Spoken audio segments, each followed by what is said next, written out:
waldhabbii yeroo dheeraaf naannoo shan wajjiin uumamaa ture miidhaa roga maraa keessummeessaa jirra jedhan jiraattonni Gursum. Yeroo biqeenyaan taate waa'ee daangaa kanarratti waa hudduu nu qabatanii. Horiin keenya itti badi. Yeroo biqeenyaan taate hojii itti dhabne. Ilmaan keenya qaraatii itti dhaban. Makaraakiyaan fi federaalli yeroo biqeenyaan taate baandirumaanii horiyaa malee har'aatan yeroo biqeenyaan taate yoggaadha isaan jarri uummanni keenya firraa jechaaf na jee meeshaa isaati irraa guura. Yoggaadha yeroo biqeenyaan taate har'aatan isaan irra jabaatan booda keessa irraa deebi'a. Waan akkas ta'eef nuti yeroo biqeenyaan taate harka jabaa nu geeffate federaalli fi makalaakiyaan shanaat. Yeroo biqeenyaan taate daangaa as cabsee har'aatan yeroo biqeenyaan taate lammeessa lijifoolis yeroo biqeenyaan taate kunoo akkasitti makiinaan dhufee kunoo amma asitti armaan dhufee armaan daanguma keenya keessa ba'ee daangaa isaa seena. Daangaa nuufi naannoo shaniin wal daangeessinu jechuudha jechuudha. Sababa kanaan lijifoolis milishaan naannoo shanii nu as weeraraa ture jechuudha. Sababa kanarra namni dhaawameellee ni jiranii dhaawamaa kan jiru ni jira hadduu illee ni jira jechuudha. Kanarratti waan hasaaraan nurra dhufte ijoollee barnootaati. Ijoolleen mana barnootaa hanga kutaa takkarraa hanga kutaa 8 jira harma keessa. Kanatti harcaaniiti ilaa hanga hasaaranii barnoonni isaanii sun kan barachuu jiran adda citee arraas dhaban. Ammas bakkuma sun deebi'anii bakka sun eegalan. Ammas weeraree hunduma ammas kana keessatti ammas addaan cita. Waa'ee karaa naannoo shaniitirraa oguu takkaalleetu nageenyi dhabni numarratti deemaa jechuudha. Yeroo takka asitti milishaan naannoo shaniidhaa asumatti nu fuudhanii haadaan nu hidhaanidhanii dhagahalee nu geessanii achitti nu hidhaa turan jechuudha. Sunis rabbiin nurraa baasee ni dhufne eegas boodiyaas bara 2005 ani yeroo sun bulchaadhaan ture asitti waajjira akkumaan ture deemutti namni 8 asitti na dhufanii rasaasa na dhukaasanii miila kanallee caccabsanii miilli kiyya kun caccabaa jechuudha. Kanaafuu rakkoon gaa nuti nurra gahaa turte rakkoo baay'eedha. Wanni dubbannu takkaalleen tan furmaata nu qabdu hin agarree wanni takkatan ni rakkoon nurraa hiikamtu hin jirtu. Maalna dhibee fi seer dhablummaa naannoo shan keessatti garmalee babal'ateen olaantummaan seeraa cabuu irra darbee sarbamiinsi mirga namoomaa fi dimokiraasii guddaan adeemsifamaa jira kan jedhan jiraattonni Gursum.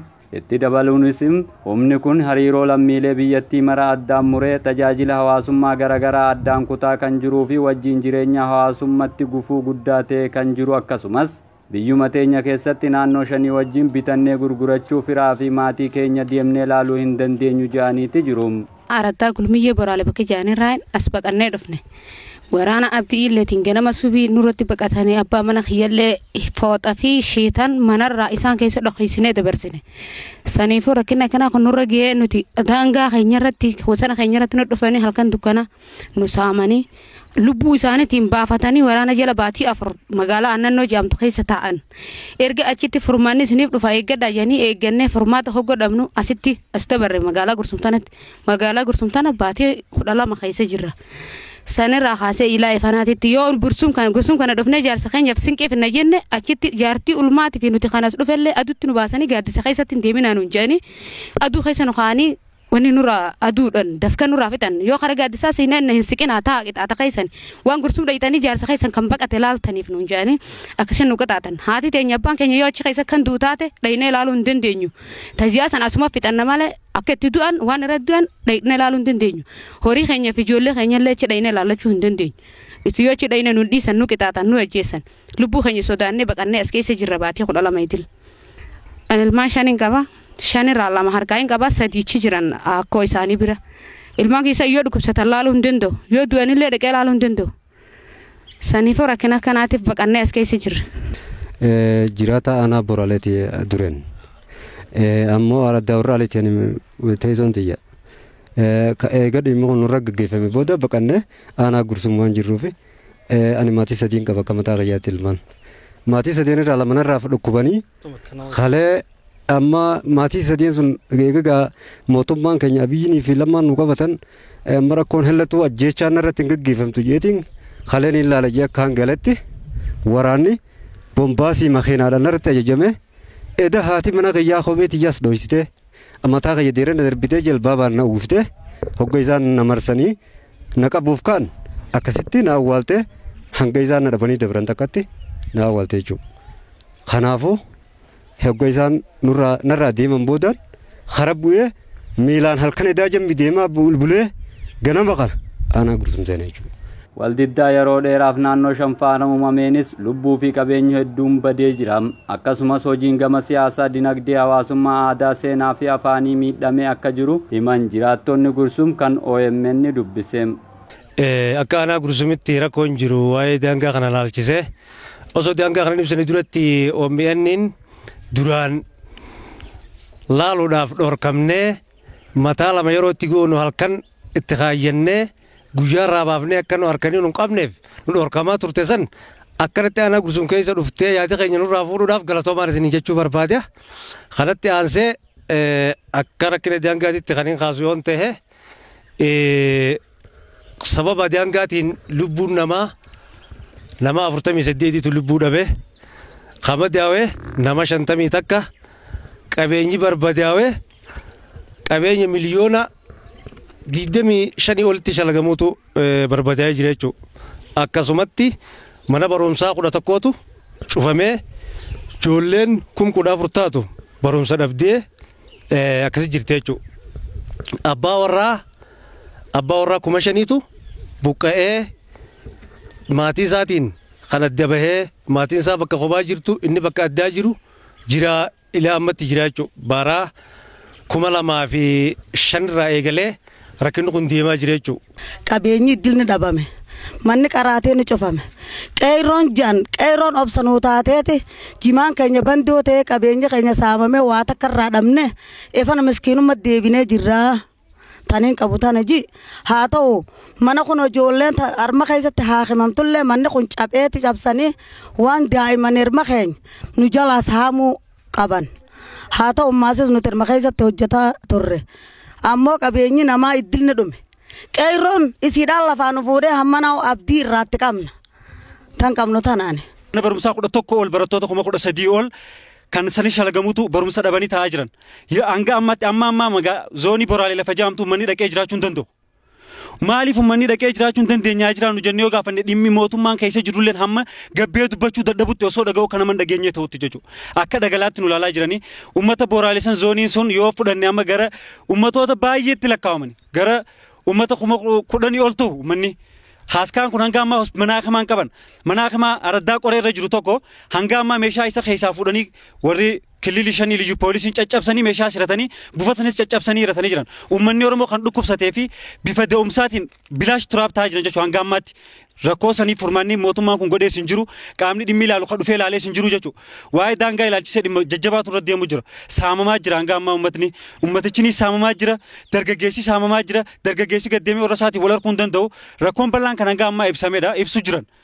Referendamii bara 1997 akka lakkoofsa Itoophiyaatti adeemsifameenis injifatanii akka turan kan himan jiraattonni Gursum lolli kun gonkumaa lola gosaa akka hin ta'inii fi gosa jalatti daa'atanii jijjiirama biyyattii keessatti dhufaa jiru gufachiisuuf qaamni garaagaraa duubaan carraaqaa akka jiru dubbataniiti jiru. Ammoo referendamiin tokko kan duraan maxxanfame moromuu hin qabu. Biitti takka diigamte jechuudha referendamiin tokko daangaarraa daangaa moromeennan. Waan akkanaa kana jiru odoo hubannoo qabnuti kallattuma furmaata ittiin argannu ilaan gaarraa dhabnee jira. Lolli gosummaa tokko makiinaa rasaasa fe'ee nama jala deemuun hin qabu. Oromiyaan milishaasii dameen nageenyaa tan godinaan jirti tan aanaan jirti milishaan raddaadhaa gutti oo'e hidhannoo takka baasanii kananiif waajjira nageenyaa hidhannoo baasaa milishaa kanaa kannaa milishaan amantiin qabu dhiisa irrumaa dhiisan rasaasaa fi wanni gosti oguu akka taatu dhabne gaa akka biyyaatitti walii yaannee buusii buufannee wanti qofirraa jiru dhaabbannuun wanneen oduma akkas jaanii hawaasa kana bakkatti dhiisanii waan caasaa ta'e nu keessa baasanii magaalaa guutumii galchan ilaalan minnu booda sente shanaatun ilaalan bakka jaaniin itti artiin dhufte hoggaas poolisiinii fi milishaan dhabee akka malee isaan fixe jechuudha. Ammas shanaat kun mishigiinsa waa'ee gosummaatiin hawaasuma keenya nu keessaa qabee jallaa garii 2 fi 3 nu keessaa achi baasee waa'ee gosummaati yee siyaasaa dhuunfatee nuun cafaqaa ture. Ammoo wanni sun waan mootummaan isaan quba qabu guddi gadi fageenyatti nuti gallaale mootummaan yeroo duraanii san. Saamicha lafaa fi qabeenya akkasumas gufuuwwan hojiiwwan gama misoomaa siyaasaa fi hawaasummaatiin lammiiwwan biyyattii naannoo daangaa jiraatan mudachaa jiru itti gaafatamaan waajjira dhimmoota koominikeeshinii aanaa Gursum OMN'if ibsaniiti jiru. Aanaa keenyaan wal qabatee referendamii gaggeeffameen bulchiinsi mootummaa naannoo Oromiyaatii fi bulchiinsi mootummaa naannoo Somaalee referendamii gaggeeffameen addaan bahee addaan jiraachaa namuutu hojii misoomaa hojii nageenyaatiif hojiilee hawaasummaa bal'inaan hojjechaa ture. Haa ta'u immoo sababoota garaagaraatiin shira qaamota garaagaraatiin irraa hanqee rakkoon bal'aan hawaasa kana argaa ture jechuudha. Akka aanaa keenyatti haalli qabatamaan jiru achirraa ka'ee jechuudha. Yeroo ammaan tana maalirra jirra hajuuf akka walii galatti aanaa keenya keessaa zooniin takka zoonii Booraalee jedhamu keessatti rakkoon hammaataan akka jiru yeroo ammaa kana jechuudha. Rakkoon hammaataan jiru kunis maali? As keessatti immoo rakkoon bal'aan rakkoon hammaataan gaggeeffamaa ture jechuudha hawaasa keenyarraa. Achirraa kan ka'e hawaasni iddoo sanarraa buqqaafamaa ture jechuudha. Buqqaafamuu qofa osoo hin ta'in hanga ammatti ragaan nuti akka dhimma koominikeeshinitti ragaan addaan baafannee qabnu sababa daangaa kanaan hawaasni keenya kutaalee hawaasa gargaraarraa hanga ammatti waliigala wanni jira maali? Namni 49 ol lubbuu isaanii dhabanii jiran jechuudha sababa daangaa kanarraan kan ka'e. Kunis maali? Humnoota waraana naannoo 5 irraa duuba taa'amee uummata keenya irra bobbaasan irraa kan ka'e uummanni nagaa qabu kan nagaan bobbee carraaqatu osoo daangaan dabrin jechuudha. Daangaa osoo hin dabrin mana isaatti dhufamee ganda isaatti dhufamee lubbuu isaanii kan dhaban akka waliigalatti nama 49 irra gahamee jira jechuudha kan sababa kanaan lubbuu isaanii dhaban. Inni biraa sababuma kanaan wal qabatee gartee namni akka waliigalatti madaawe gara nama 46 irra gahee jira jechuudha. Kana qofa osoo hin ta'in rakkoo hammaataan gahaa ture namoonni gartee hidhamanii dararamaa turamanii hidhaa keessa ilmi namaa ture hidhaa hammaataa keessa ture jechuudha. Kanaaf amma haala qabatamaa jiruun amma aanaa keenyatti nama 17 ol miseensa hojjetaa mootummaa kan achi gadi haa ture. Deemee ammaas hawaasa wal keessa carraaqachuudhaa deeme kana gahaa qabu. Ati naannoo 4 uummata Oromooti Oromiyaa irraa gad dhuftee jedhanii haala akkasiitiin hidhaa ture qaamota garagaraatti iyyannaa meeqaan hogguu namni gartee rakkoo garagaraa keessa gahee garii kan hiikamee jira. Garii hanga ammaatti illee ammaas yoonifis sakatta'amuu danda'uudha qabaase qaamni dhimmi ilaalu deemee naannoo san sakatta'uun dirqama ta'a jechuudha. Namni gartee iddoo sanitti ammallee hidhaa keessa jiraachuu isaanii odeeffannoo kutaalee hawaasa garagaraa irraa argachaa turreen akka koominikeeshinitti ragaa lafaa qabnu keessaa tokko jechuudha. Kana malee dhimmoonni gartee kennaa tajaajila hawaasaatiin wal qabatee akka aanaa keenyatti manni barnootaa 11 ol illaa hamma sa'a amma eegani gaafattan kanarraa jalqabee manni barnootaa 11 ol cufamee jira jechuudha. Cufaata. Lammiin achi keessa barachaa jiru barataa 4,500 ol barumsa dhaabee ta'aa jira jechuudha. Sababa kanaan wal qabate eessatti naannoo Oromiyaa keessatti naannoo Oromiyaati jechuudha. Aanaa keenya keessa araddaa 11 maali gara araddaa 6 keessatti mana barnoota 11 sababa kanaan cufaa ta'aa jechuudha. Kunis araddoonni kunis maqaa tuquu yoo barbaachisaa ta'e warra Guyyee, Holmiyyee, Nooliyyee ifi araddoota bakakkaa jedhaman irratti manni barnootaa kun cufaadha. Barataan 4,500 ol maatii isaa keessatti yeroo ammaa ta'aa kan jiru ta'uu isaati jechuudha. Kunis maali? Waggaa 2 barataan kun barnoonni gargar dhaabbatee jira jechuudha. Kana qofa osoo hin ta'in akkasuma kennaaleen deeggaa kannaan gartee tajaajila hawaasaa gara qonnaatiinis akkasumatti hojjetaa misoomaa achirraa qabnu hundi hojiin qonnaatis tajaajilli kan namaan jiru jechuudha. Hojiin barnootaatis kan namaan jiru. Hojiin gara fayyaatis kan namaan jiru jechuudha.